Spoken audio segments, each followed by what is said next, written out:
The Opus, an exploration of legendary records and their ongoing legacy. Not just their history, but how this music continues to evolve.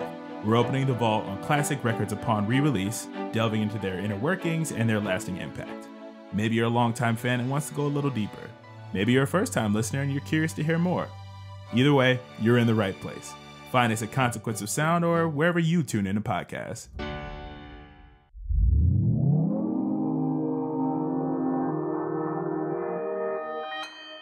Consequence Podcast Network.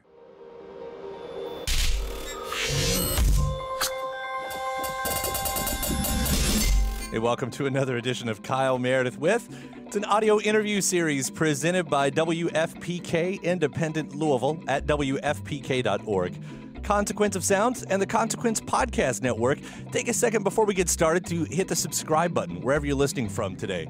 Whether that's on YouTube, iTunes, Spotify, Apple Podcasts, really wherever you're listening from right now, there is a subscribe button right in front of you. We put out interviews every Monday, Wednesday, and Friday at Consequence of Sound and would love to keep you up to date. I'm Kyle Meredith. Today, my guest, I'm once again talking with Steve Hackett, formerly of Genesis. He has a brand new record out called At the Edge of Light. This follows up last year's success off of a live album, which we also got to talk about, and we'll learn how that live album fed into this new studio recording. It's an album that's also reflective of not only what's going on in America, all over the world, and specifically in the UK where he's based, dealing with Brexit over there. Themes of darkness and lights, but he also hits on American politics, specifically with a song called Underground Railroad. We'll learn about all of those songs and how they all filter into one track that wraps up the record, simply titled Peace. We also get some insight onto what he's doing on the upcoming tour. In fact, he's going to be doing Genesis Selling England by the Pound all the way through and putting a big spotlight on his own solo recording, Spectral Mornings, which turns 40 this year. It's always a pleasure and an honor to talk to him. It's Kyle Meredith with Steve Hackett. How are you doing? I'm great. It's great to talk to you again. Congratulations on the new record, At the Edge of Light. Thank you. Thank you so much. Thank you. It's gone down really well so far. It reached a number 6 midweek national charts in the UK, so it's doing the best I've done for 37 years or so. That's great. This comes after quite a bit of buzz of last year's live album, too, which I got the honor to speak to you about as well. Did this new studio record, did the live album have any influence on it? Because it sort of feels like it might have. Yeah, I think so. I think most of the stuff was being centered on Wind and Wuthering at that time. But when I go out this year, I'm just about to embark on shows. I'll be doing the whole of Selling England by the Pound, so concentrating on another sort of era of Genesis. And I just did an orchestral tour with band and orchestra.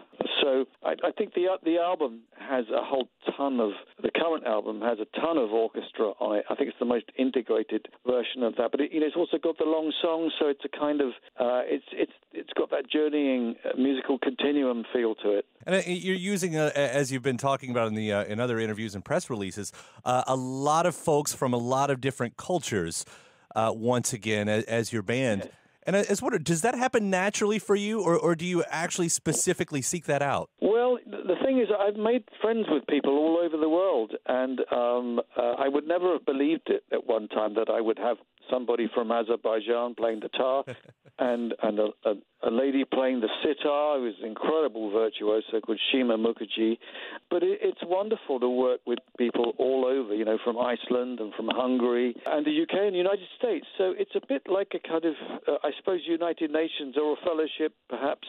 And it's lovely, in these days when politicians are trying to sort of separate us all out, that music ignores borders and does, flies through walls and borders and bridges and all that kind of stuff. So it's part of the audio fight back as well to say that you can do stuff that's accessible, that's got a nod to world music, but it's still a rock album and broadening rock's shoulders to some degree.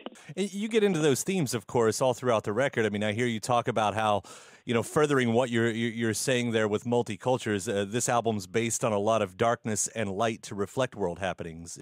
Well, I think so, yeah. I mean, we're at a very dark time in Europe right now with the rise of the right and Brexit and all of that, and I'm supposed to be touring in Europe a month after Brexit is supposed to happen. Some of us are trying to frustrate that process so that we stay, friends with all of our European allies was the word at one time. I'm signed to a German record company. We've buried the hatchet long ago, but it seems that politicians over here seem to be determined to bring about the economic collapse of the UK. And we just try to do what we can without blowing up the Houses of Parliament. We don't really know what we can do other than doing an album like this, which shows that people can get on from everywhere. And we should be celebrating the best in the world in every field, it seems to me, that way round. Not being idealistic, but, we're trying to get rid of diseases and economic hardship, famine, and all that stuff. It isn't going to happen unless everyone puts their heads together. We've got all the technology so that people can do any kind of stuff at a remote distance. You can make films like this. You can write books like this. You can make albums like this. All you need is friends. It feels like what you're talking about, or maybe it's coincidence, that the song titles actually decrease to the word peace. Even the length of the titles, it seems to all filter down to the last song, which is Peace. The last song is Peace. It's a ballad. It starts out that way, but it grows from that. And the things that precede it, there's two tracks. There's Descent and there's Conflict. They all run as three tracks, so you get a feeling of a build-up, almost like a kind of arming feeling. So you go through armament, the build-up of tensions, and then it's a sort of musical depiction of all-out war. And then you get, this kind of resolving, peaceful thing that's got a spiritual aspect about it as well. And America is represented here. I mean, you wrote about the Underground Railroad. What inspired you there? Well, I was in Delaware, Wilmington, Delaware, and walking by the river and reading the story of Harriet Tubman and the Underground Railroad, which was a movement that helped slaves escape. And then I read a book 2 years later by Colson Whitehead, and it's an international bestseller, which was recommended by Barack Obama, and same title, Underground Railroad. And I thought, this has to make a song. So I met the McBroom sisters, Lorelei and Durga, both of whom have incredible voices, and I said I wanted to do something that had a kind of gospel feel to it, but then they got a chance as soloists as well within it. So something that's, forgive me for being, a white European with this, but I wanted to do something that was pure Americana with harmonica and dobro and all of that stuff. So they give it a kind of vocal authenticity that I doubt I could bring to it solely on my own. Yeah, I mean, that dobro and the harmonica itself really puts it into an era and a time. Well, I think so. I mean, I grew up playing harmonica 10 years before guitar, so I was fully conversant with that. My dad was able to play a number of wind instruments and introduced me to my first chords on guitar, so I was very lucky to have that in-house. And of course, then I discovered blues and fell in love with the sound of that. I spent a little bit of time hanging out with Larry Adler in England as well, a couple of evenings with him, and that was extraordinary because I'd listened to him when I was a child, listening to him do Rhapsody in Blue. One hand on the piano, one hand on the harmonica. Extraordinary to see that level of talent, and he was still doing it, way into his 80s. You mentioned going on tour and doing some of Selling England by the Pound.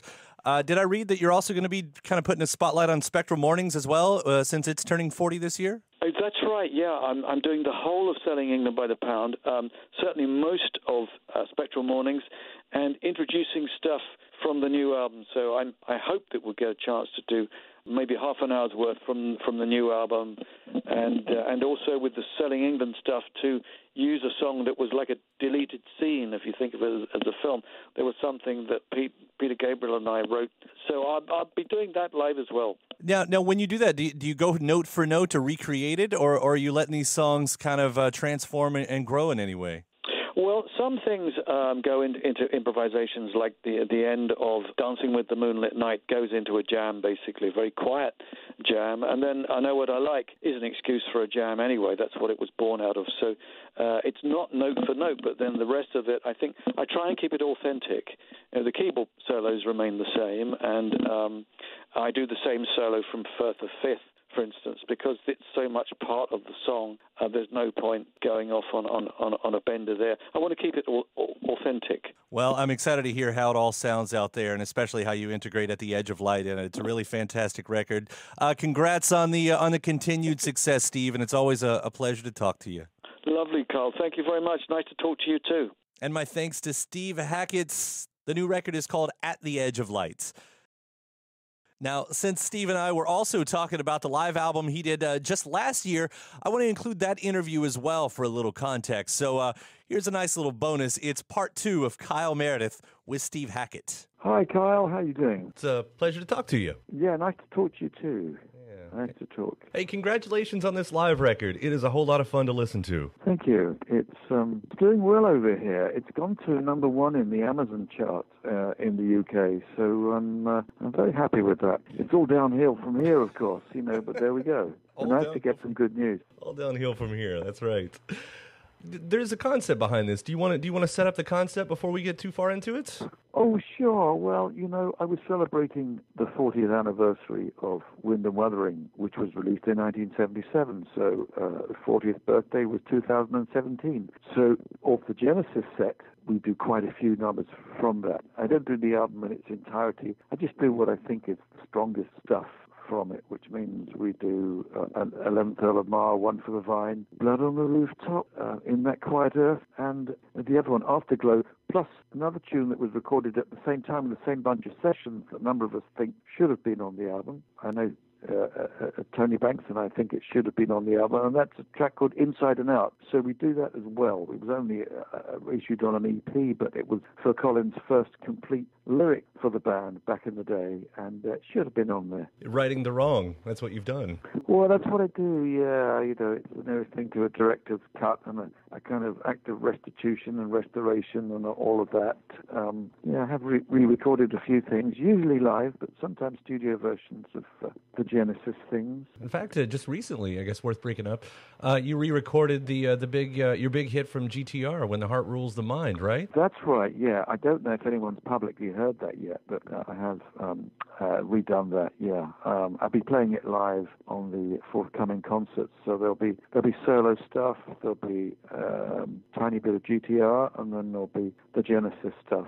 But, I re-recorded that. I always liked the song, and I always wanted to do my own version, and Steve Rothery joined me on it. That's some additional guitar. Steve Rothery of Marillion. He and I have been doing one or two things together recently, showing up on each other's things, and we may well do a project together. So, yeah, return to GTR. That's something that many people have asked if I was ever going to either play that stuff or reform the band. And, one tries at these reformations, but they're not always that easy.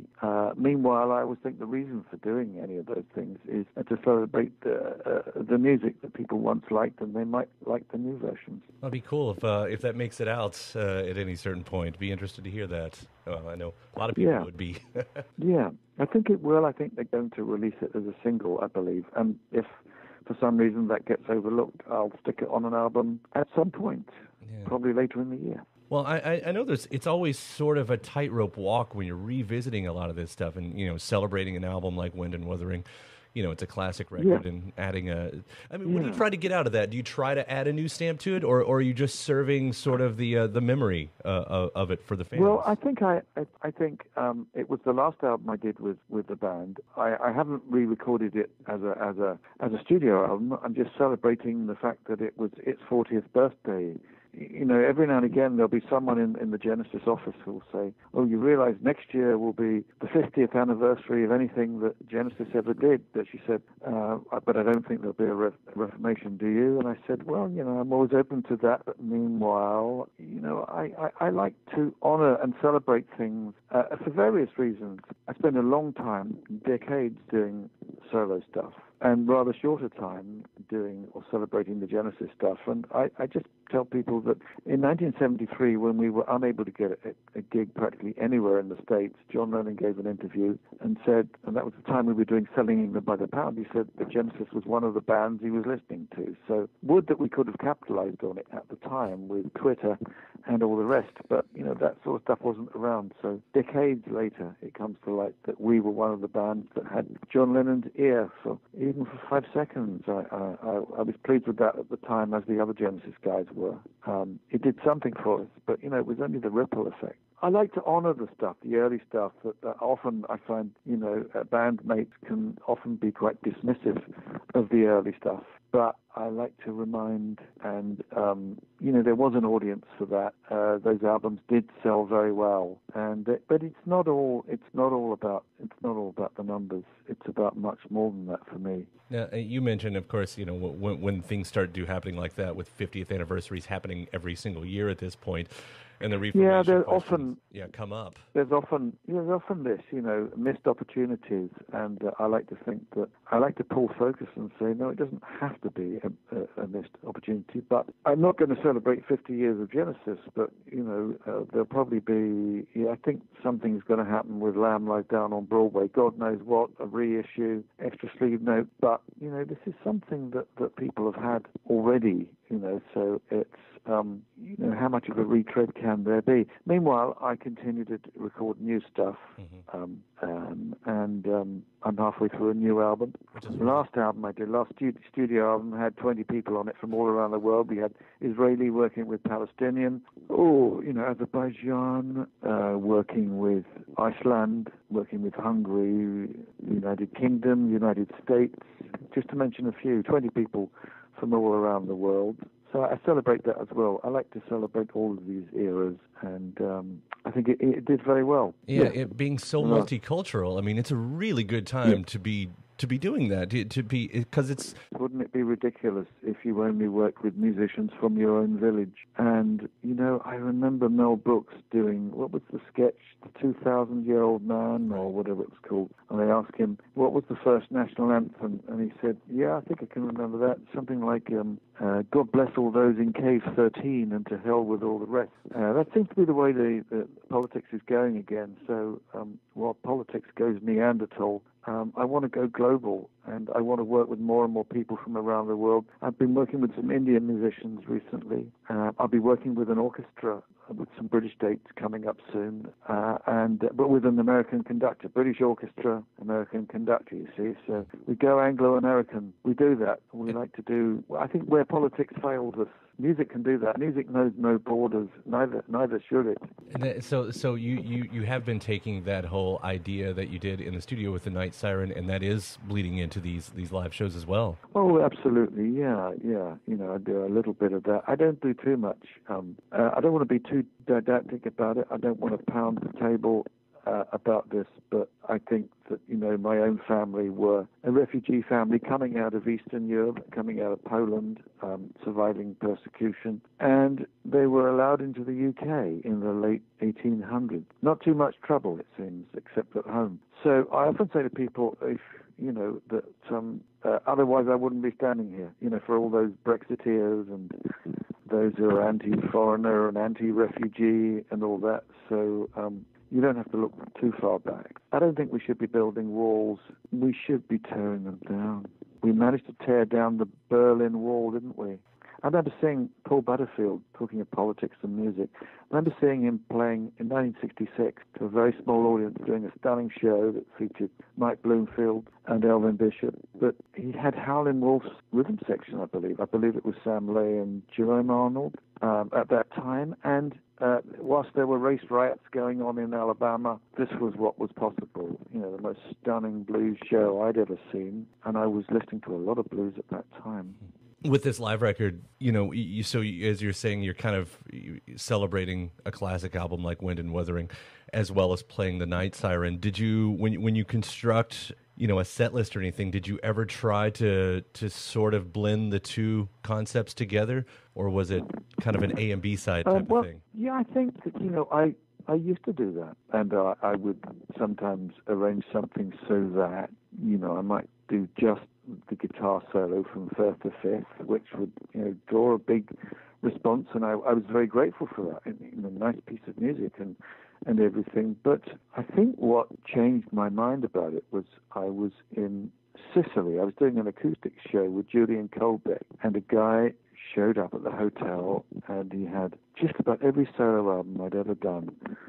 And I signed them all in the lobby for him. And then he sheepishly had this other pile, and he said, I don't know how you feel about signing these. And it was the Genesis album, as if it was contraband. And he thought I was going to hit the roof. But I thought perhaps, having signed those, it was time to reclaim the heritage and celebrate it. And that's what gave me the idea of re-recording many of those tunes, albeit with an enlarged team and an orchestra, and guys who were from, like-minded bands of a similar era. So, there were, over time, I'd been working with guys from Yes, guys from King Crimson, guys from Jethro Tull.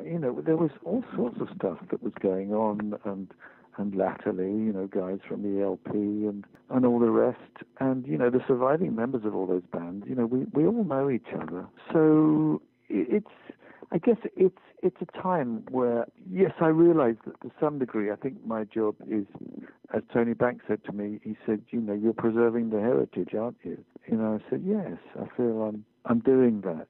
I mean, I know that, when they reformed as a three-piece some years ago, I guess, they were preserving their idea of the heritage, but I think it was 20 years since Genesis last recorded anything in the studio together. But I can't answer for everyone else, so it's important to me to say, it was important then, and it's important now. I fought hard for those songs then.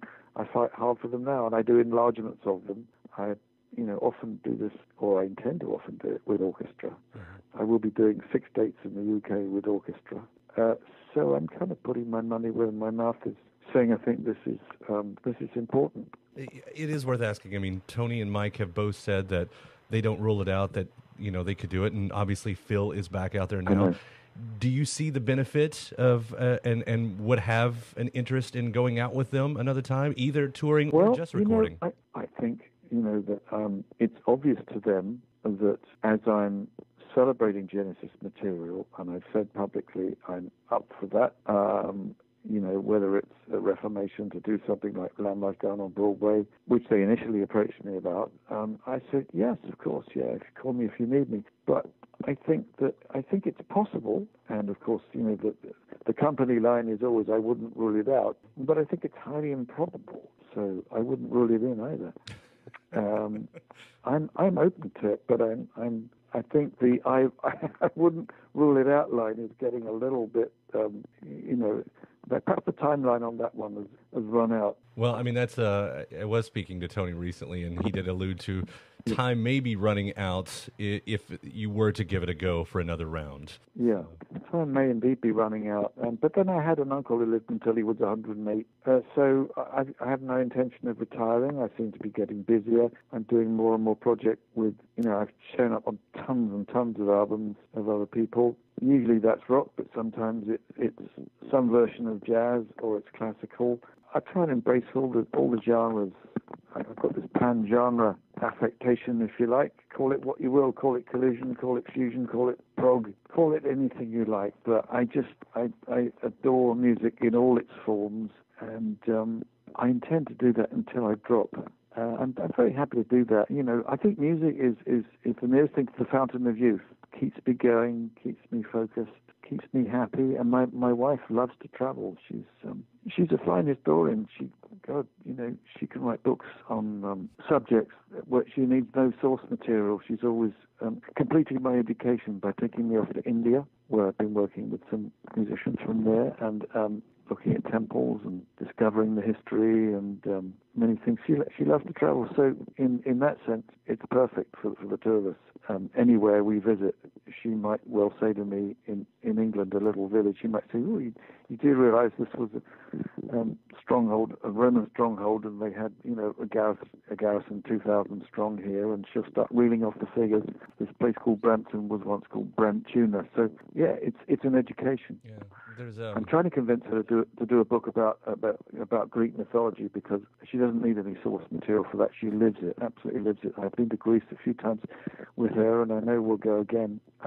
I think that's her true passion. Well, there's a very famous line, I think that, at least I've read about, I'm assuming it's true, that when you were looking for a band in the early 70s, you put out the ad that said, looking for someone who's determined to strive beyond existing stagnant musical forms. And if that's true, it sounds like that's still the mantra. That's still the mantra. I think so, yeah, that's it, yeah. If music can retain its element of surprise, whether it's a short song or if it's, Wagner's Ring Cycle or the progressive equivalent, I don't mind. I don't mind if it's Supper's Ready. See, it's ironic that with Genesis in 1972, I wrote something that was the preamble to Supper's Ready. So the shortest song that Genesis ever did, which was 90 seconds long, I wrote, and then there's Supper's Ready, the longest thing that we ever did. Ironically, side by side. And as I say, it's not the form, it's not the length of the play. It's the quality of the acting. It's the quality of the playing. It's the quality of the writing. I think. I don't really mind how long it is or how short it is.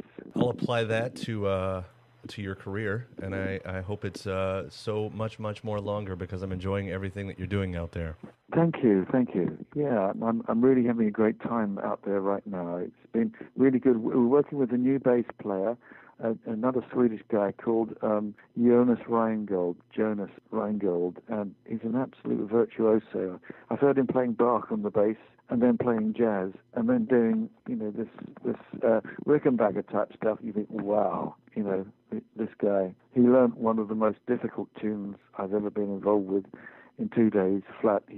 We just said, we might throw this one in the set as you've got all the rest together, and he did. He absolutely nailed it, which is amazing. I wish I had a photographic memory like that, but yeah, flying fingers, photographic memory. That's it. That's the best way. Well, again, Wuthering Nights is made for a really great listen. It's a really fun live album, and congrats on getting the #1 slot on Amazon. Thank you very much. Yeah, I'm really so proud of that. So thank you. Lovely talking to you. You too. And hope we get to talk again. Yeah. All right. Take care, Steve. All the best. All right. You too. Bye. Thank you. Ciao. A 2018 interview with Steve Hackett talking about the live album Wuthering Nights, live in Birmingham. And again, the brand new record is called At the Edge of Light. And hey, if you haven't already, please do hit that subscribe button wherever you're listening from right now, whether that's YouTube, Spotify, iTunes, Apple Podcasts, Acast, Podchaser, really wherever you're getting this from. Hit that subscribe button and then head over to WFPK.org. That's where I do a show every Monday through Thursday from noon to 3 Eastern, where you can also find some bonus episodes of this series. ConsequenceOfSound.net, they've got all your music and film news needs. You can find me at Twitter at Kyle Meredith, Facebook/Kyle Meredith. That does it for another edition.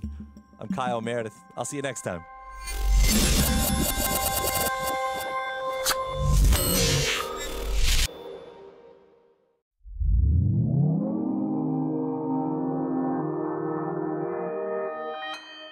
Consequence Podcast Network.